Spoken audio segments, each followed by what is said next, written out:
যদি কবু সাধ্য কুলাই রবের কাবা ছুঁয়ে চেয়ে নিব শেষ বিশ্বাসটা যেন রাসূল সাল্লাল্লাহু আলাইহি সাল্লামের রওজার দিকে তাকিয়ে ত্যাগ করতে পারি। লা ইলাহা ইল্লাল্লাহু মুহাম্মাদুর রাসূলুল্লাহ। ইয়া আল্লাহ, আপনি মদিনা, আমার ইমামের মদিনা।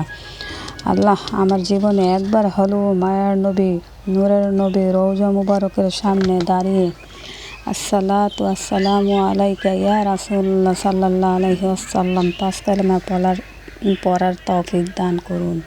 বুক ভরা কষ্ট নিয়ে যদি মদিনায় কোনো এক কোনায় বসে কাঁদতে পারতাম, আল্লাহ তুমি আমাদেরকে মদিনা যাওয়ার নসিব করো।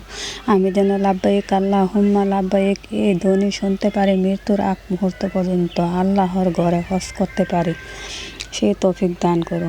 মদিনা আমাদের সাল্লাল্লাহু আলাইহি ওয়াসাল্লাম কলিজা আছেন, আমাদের নবী রাসূল সাল্লাল্লাহু আলাইহি ওয়াসাল্লাম সব কিছু ছাড়তে রাজি। এটি আমার স্বপ্নের জায়গা, যেখানে রয়েছে আল্লাহর নূর, নবীজির রওজা মুবারক। ইয়া রাসূল সাল্লাল্লাহু আলাইহি ওয়াসাল্লাম, তুমি আমাদেরকে এই পাক পবিত্র জায়গাতে নিয়ে একবার সুযোগ করে দিও তোমাকে দেখার। ইয়া আল্লাহ, জীবনে একবার হলেও যেন মদিনায় ওই পবিত্র স্থানে যাওয়ার তৌফিক দিও। আমার নবীজি সাল্লাল্লাহু আলাইহি ওয়াসাল্লাম সেখানে আছেন সকল নবীদের নেতা, মদিনায় আছেন সকল রাসূলদের অফিসার, মদিনায় আছেন যেন মসজিদ। মদিনায় কেন হৃদয়ের এত প্রিয়?